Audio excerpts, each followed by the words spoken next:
You know how to build, but do you know how to rebuild?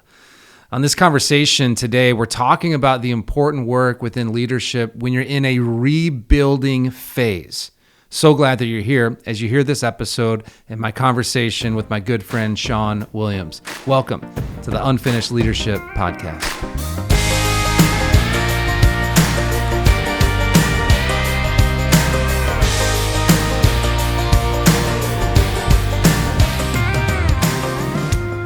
Shawn Williams, welcome to the Unfinished Leadership Podcast. Great to be here. Thanks for the invite. Yeah, man. So it's been amazing just to think about our friendship over the years. Yeah. We go way back.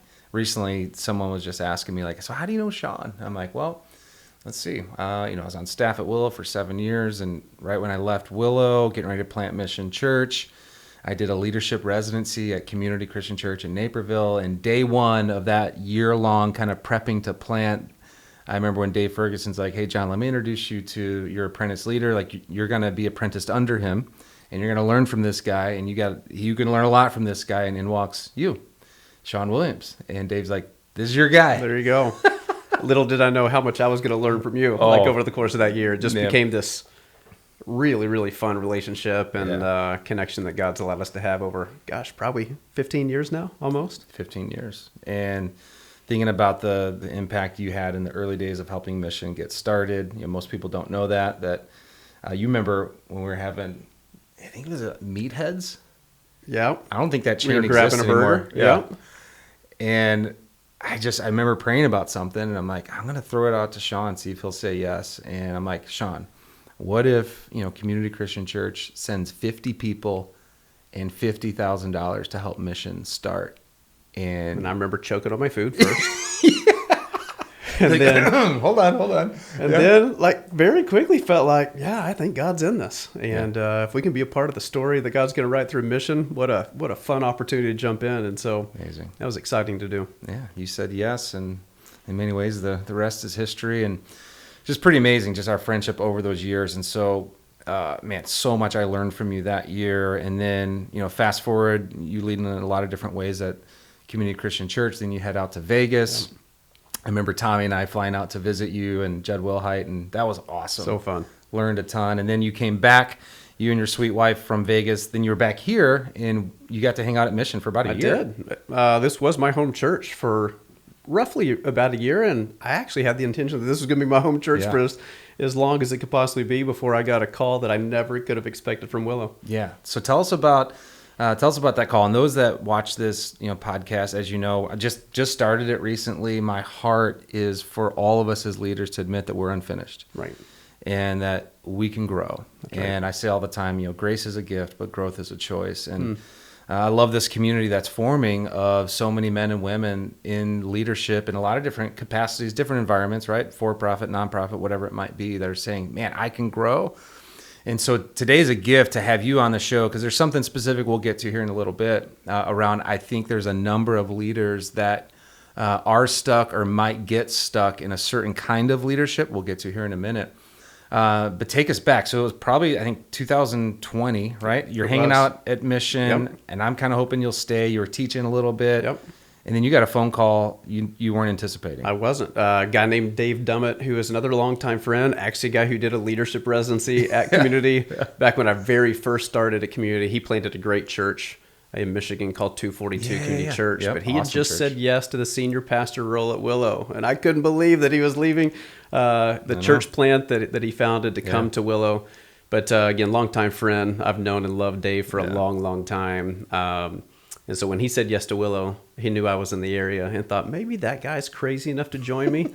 And so called and asked if I would consider jumping in at Willow with him. You had me be one of the references. I think so. Do you remember that? So I don't know why I was thinking about this recently. I was on a family vacation, and I remember you shot me a text like, hey, they're about to call you. I'm like, what? We're final interviews. They're calling you. I'm like, oh my gosh, I'm kind of nervous. But I remember on that phone call, talking to those that were in the hiring process. I'm like, Shawn is, one of my closest friends. This guy is a man of integrity. He's a great leader. You'd be crazy not to hire him. And so now you're all of a sudden you're on staff at Willow Creek, and The part that I'd love to spend our time on today, and why I asked, hey, will you please come on the podcast, is I think there's a lot of folks that are in a building phase. They just started that company. They just planted that church, whatever it might be, or things within the nature of their organization. It is a building phase, and those are exciting phases. Those are great phases. You've been in a ton of those phases. I've been in a lot of those phases. I'm in one right now. There's also a different kind of leadership assignment, and this was the assignment that you kind of got hurled into by God at Willow Creek. It wasn't so much a building phase, it was a rebuilding phase. Right. And that's why I asked you to come on this podcast to really talk about what you've learned since 2020, this assignment to rebuild. So take us back 2020, and I'm excited to have the conversation. Yeah, Jon, I wish I would have known then what I know now. I think I knew Willow's story. I knew what had played out. I knew it was likely going to be a pretty difficult situation we stepped into, but I had no idea really what that yes was going to mean ultimately. And so, again, we don't have to talk about like what went down at Willow. It's very well documented, but I do think it's fair to say that it was a post-crisis environment. And I know that can feel a little bit dramatic, but it really was. It was a post-crisis environment. And so for me, I'd never been in an environment quite like that. And so to your point, I'd been a part of building a lot of things, built programs, built ministries, built churches. We were trying to build movements, and the work of building is a lot of fun. I had never been a part of like true rebuilding. Now, I don't mean like, I've been a part of things not working and having to fix something that wasn't working. But like a true rebuild, meaning what was there before it's decimated, like it no longer exists, and you're really trying to now figure out how do you rebuild from something that it was. So it was a whole new world for me. And I don't know that I had language back then. I've got more language now today than I did back then. Some of the things I felt like we learned intuitively along the way, and some we learned by mistakes that we made, frankly, along the way. But one of the biggest things we learned out of the gates was this is going to be oversimplified, but when you're building, like, and the oversimplification is typically you have a white hot vision that sits in the driver's seat. And if that vision's hot enough, and if it's catalytic enough, oftentimes God will send people and resources to support that vision. And typically, if the vision is strong enough, it can send a lot of people and a lot of resources, that get catalyzed by that vision. And it's a great thing. And oftentimes when that vision becomes a reality, what's a great leader do? Recast a new vision. And oftentimes it will bring more people, more resources, that kind of thing. Again, I know that's overly simplistic, but we all kind of know what that journey's like. The challenge with rebuilding is when you come back in a post-crisis scenario, the vision that once was just got shattered. I mean, it really is laying in pieces. And so all the people that were once tied to it, their lives also got shattered through it. And so they're disillusioned, they're confused. There's a real high level of distrust, skepticism, and understandably so. We might all be in that position if we were close to the crisis as it played out. And then the same happens with resources. The resources that were really once coming in to support that vision are very quickly retracted because there's no longer the belief in it because it doesn't exist the way that it used to. And again, so much gets shattered in it. And so oftentimes in a post-crisis environment, you go in and the people and the resources are like these headwinds, unlike anything I've ever experienced. They're actually working against you, and the vision no longer exists. So now what? And so my experience was you can't actually leave vision in the driver's seat any longer. Which must feel so It's so counterintuitive. You're like, I'm a leader. This is how leaders lead. But you're like, not in this kind of... Not in this situation for a couple reasons. One is, again, the previous vision's been shattered. It can't be the vision of the driver's seat anyway. But the second, even if you have a new vision in your heart, and every good leader should, oftentimes the people are in such a difficult, unhealthy, painful position, they're not even in a position to run after a vision. It's almost like, this may be a bad analogy because I've never fought in one of our armed services, but I think about the people like on the front lines. And you think about maybe it was a battle that there were lots of casualties or lots of people injured. And if you think about everybody that's down in the trenches with you that's injured, and then somebody says, take the next hill, and you look around and you're like, I don't think we're able to take the next hill, even if we wanted to. Yeah. And that's an extreme analogy, but it's kind of the point that we weren't healthy enough to chase something even if we wanted to. And so for us, we felt like we had to take vision out of the driver's seat, and instead we had to put values in the driver's seat. Okay. In the sense that we had to get really clear about who we were and who we were going to be. Because if we weren't clear about who we were and who we were going to be, then we would never really be able to define what we were going to do next. And I'd love to tell you that work happens quickly. That work is really laborious work, but it's such important work. Is to really clear define, like, who are you and who are you committed to being before we even begin to talk about what's next. So values in the driver's seat. We are rebuilding. We are. Yeah. So we did a lot of work around mission, vision, values. Again, trying to bring clarity to the organization, which I thought was going to be helpful. Did you guys get some outside help for that? We did. Okay. Yeah, we did. A lot of outside help. We actually hired multiple consultants around different things. You'd recommend that? Very helpful.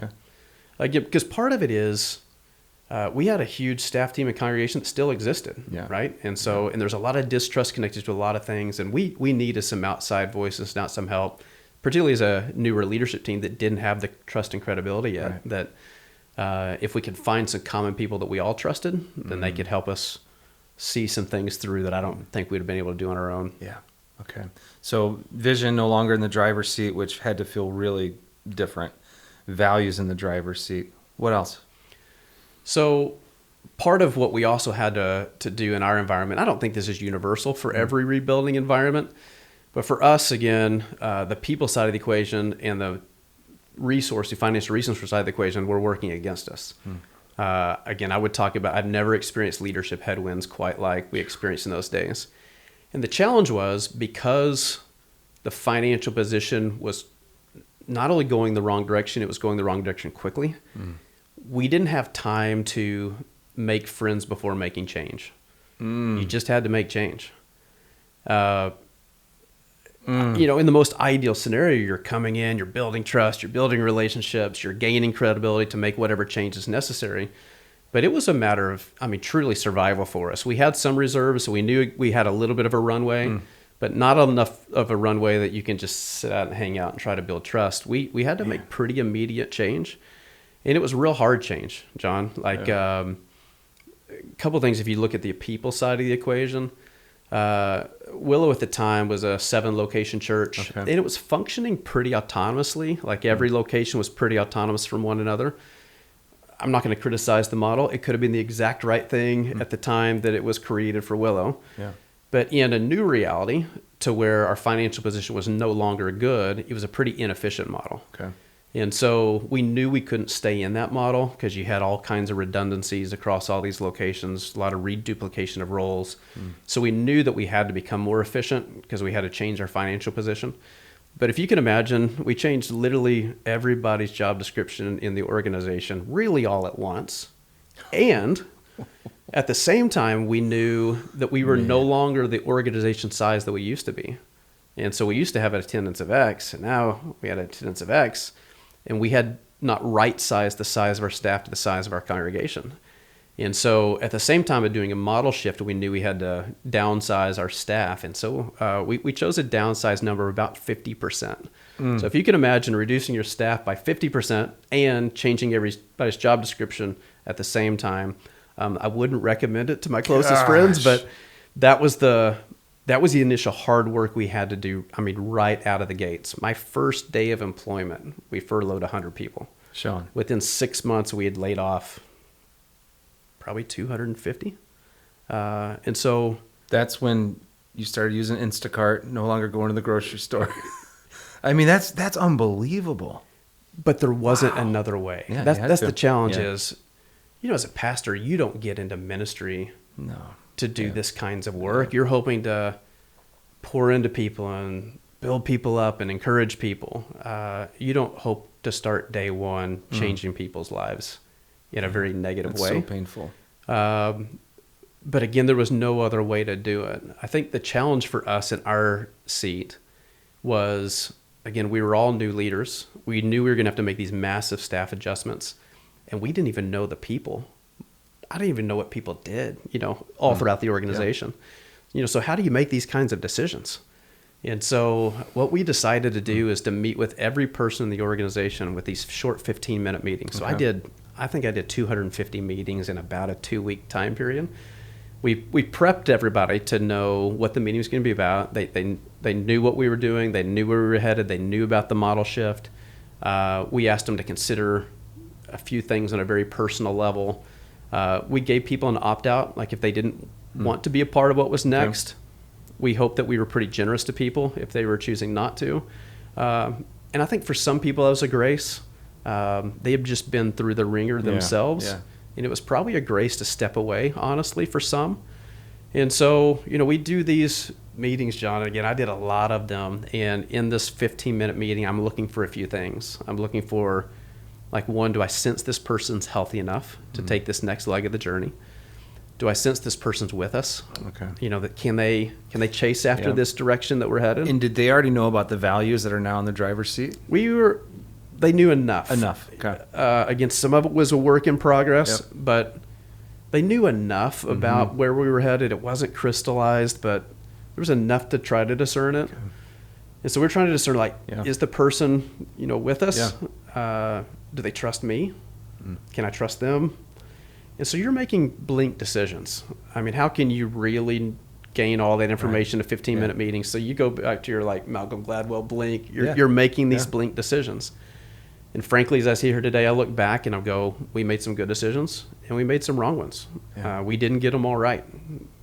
There were some people we lost that we should have fought to keep. There were some people that we kept that we should have transitioned. Yeah.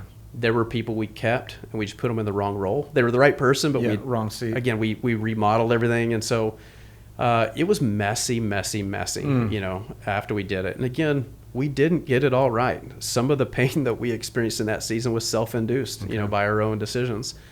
And then, so we had to do a course correction. It was probably about a year later that we had to, again, transition a few staff members. We had to retool a little bit of the model that wasn't functioning well. And so as you can imagine, we torpedoed our culture, not intentionally, but when you make that kind of change over that short amount of time, our culture was on life support, and we knew it, and we had to do something about it. Do it. Resources are exiting quickly. There's no other way around this. Yeah. So the other really important thing we did in that season is we hired another consultant to help us with culture. Okay. And it was actually the same group that helped us with values, and they started helping us with culture. It was the best decision we did. No kidding. So again, keep those values in the driver's seat. Okay. But we had to rebuild staff culture. We were as unhealthy of a staff as I probably have ever seen or been a part of. I bet. Some of which was by my own decision. So I don't say that as though somebody else was to blame. We have to own a big part of how our culture had got to the way it is. But we also had to own whatever the solutions could be. How do we get to a different place? So what we decided to do, and a lot of churches and organizations do this, is they do staff surveys. You try to really get a pulse of where your team's at. So we did a survey that probably a lot of organizations use. And we did a lot with our staff to say, there's no reward for a high score. And so I didn't want to gamify the numbers. I wanted a manager that was trying to talk, hey, make sure that our team looks really good and we're performing really well, because that wasn't going to help us. Yeah. I need to know the truth, good, bad, ugly. Tell me what it is. And we really spent a lot of time with our staff saying, please don't hold back. Be honest. Be honest with the good, but be honest with what's bad. Be honest with what's hard. And they were really honest, John. And we got back our scores, and I mean, we were what we thought we were. We were cultural and life support. And so we decided to take that data. We did focus groups with various members of the staff. We created an action plan of here's what we're going to do about this feedback that we've just gotten. And we implemented that action plan, and then we resurveyed 6 months later. And then we did it all again. No kidding. So what did we learn? What do we need to do? We'd implement again. Then we'd resurvey. We did that rhythm every 6 months for 3 years. Wow. It was so hard, but it was so good. It helped us build trust with our staff, because they were like, they're serious. They're not just like getting our opinion. They're getting our opinion. They're going to do something about it. So it was actually a really high trust building season for us, with our team to take those steps. We gained a lot of ground with our staff. And by God's grace, we're as healthy as we've been since I've been around. Wow. Now we've got room to grow still. Yeah. If you look at our scores in those early days, we were in the bottom 10% of all organizations that take this particular survey.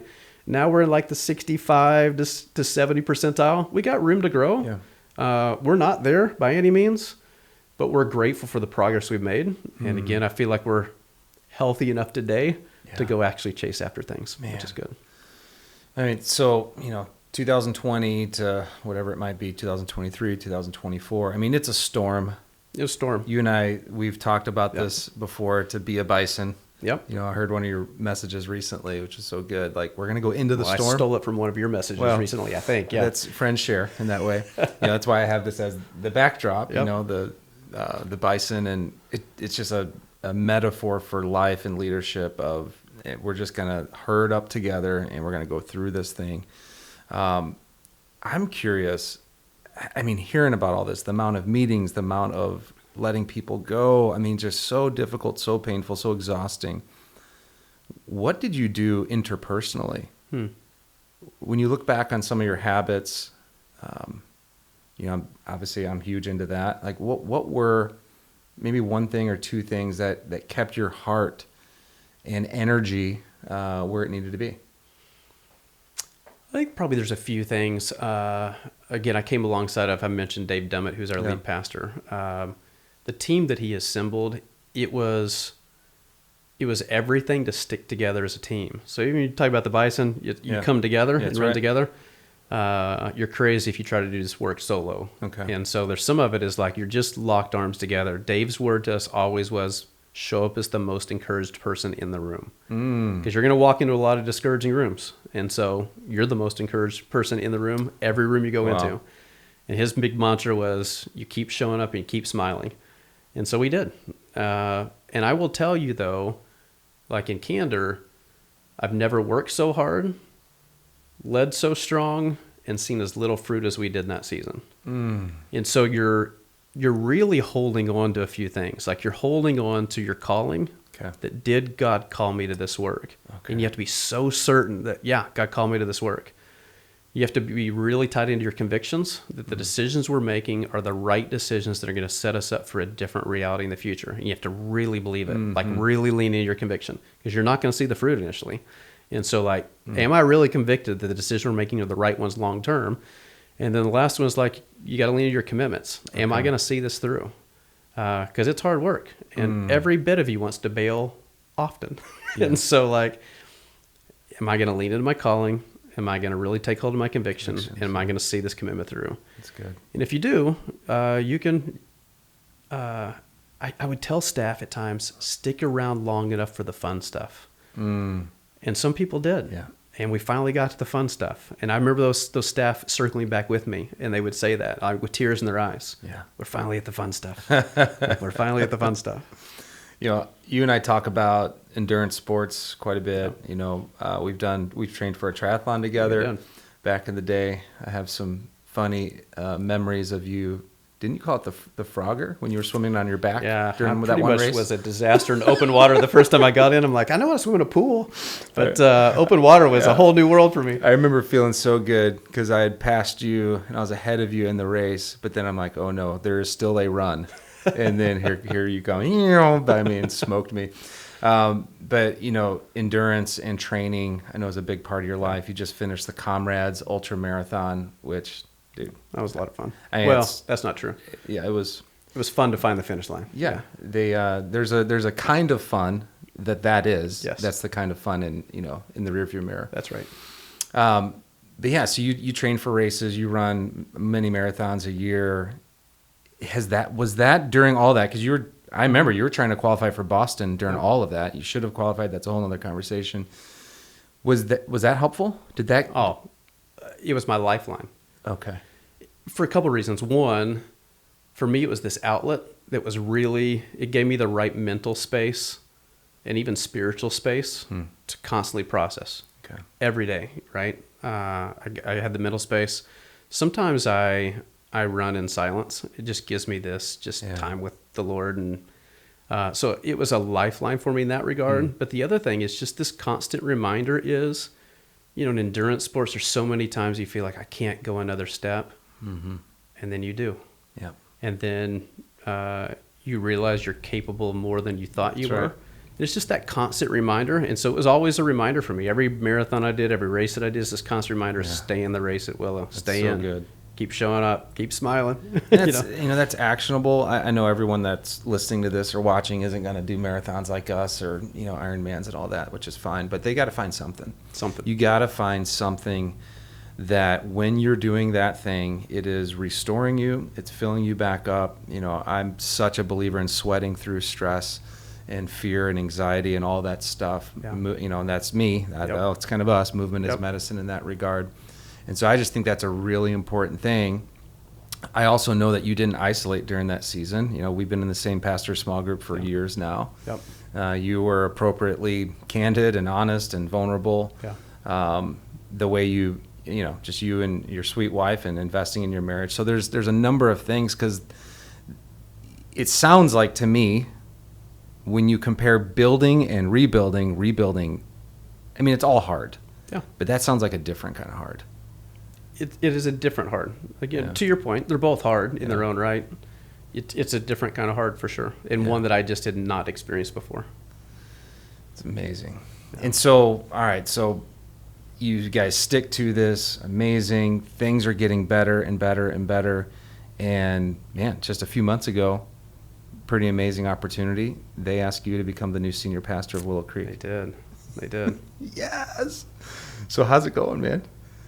When I said yes to Willow, 5 years ago, never in a million years did I think that this is how God would write the story. But I've fallen in love with this church. I love this church. Yeah. I love how God uses this church in really beautiful ways. Amen. And gosh, it's just the honor of a lifetime to get to do what I get to do. Well, I don't think they could have picked a better person. And you've heard me say that to you many times. And our whole staff here at Mission Church, along with a lot of leaders, we were just at the Global Leadership Summit, and that was amazing. And I know your staff does a lot, even part of that as well. And so, man, I'm super proud of you and happy for them. And you got the 50th anniversary coming up. We do. That's amazing. Really excited. Our 50th year as a church is October the 12th. Yeah. So we got some, I think, really special plans for our church to celebrate. Absolutely. And so for the rebuilders out there listening to this, any kind of final words you want to say to them that you haven't covered, those that are in a rebuilding assignment? Yeah, I mean, I would encourage you. We talked about putting the values in the driver's seat, but at the end of the day, in the heart of the leader, you got to know from a visionary perspective where you're going. Yeah. And so even though from a outward-facing piece, the values drive it, inwardly in your own heart, you got to know where you're headed, because you're going to be making a million decisions, and you don't want those million decisions to be off course where you're ultimately going to go. Okay. So even though vision's to the side, vision's not dormant. And you can't have can't have vision dormant. And honestly, over the course, and slowly but surely, vision should make its way back to the driver's seat. That's kind of where you're at right now, right? Oh, yeah. And I would say vision's been making its way there for years. Okay. And so even as we were trying to right-size our financial position, I've shared with you some of the ways that we right-sized it through some cuts we made, and we had to make those cuts. But you don't cut your way to health. At some point, that's really good. At some point, you actually have to re-envision where you're headed. That's good. And so, by year 2 or 3, now we're starting to share a little bit more about where we feel like where God's taking us to next. And you have to begin to get vision more and more back in the water, or else you'll never turn your financial position either. Again, you won't cut your way out of the reality. Man, that's really good. And so vision is now on its way back to... It's on its way back. Yeah, we're working hard on it right now. Yeah. We're crystallizing what we think is going to be the vision that will define us for the next 5 to 10 years, and we're excited to share with the church in the 50th, and should be a fun run ahead. Absolutely. Well, thanks again, man, for giving your time. I know how much you have going on to be part of this and to encourage a leader out there. And I just want to say to those of you watching, listening, there's got to be a leader in your life that's in a rebuilding assignment. Send this episode to them. Share this with them. There's going to be some kind of discussion guide, along with this. But we want to get the word out for this. And I just want to add, obviously, I'm part of the team here at Mission Church. I love Mission. You love Mission. Yeah. But man, if you live anywhere near Willow, that is an incredible church. We cheer you on. I pray for you all the time. I pray for Willow. And I'm so excited for the 50th coming up for you guys, and I believe the best days are ahead. So again, thanks for being part of this. And the last thing I always want to say on these podcasts is grace is a gift, right? That's right. Because it is. But That's growth, that's a choice. Yep. And so may we as leaders choose growth every single day. That's all we have for this episode. We'll see you guys next month.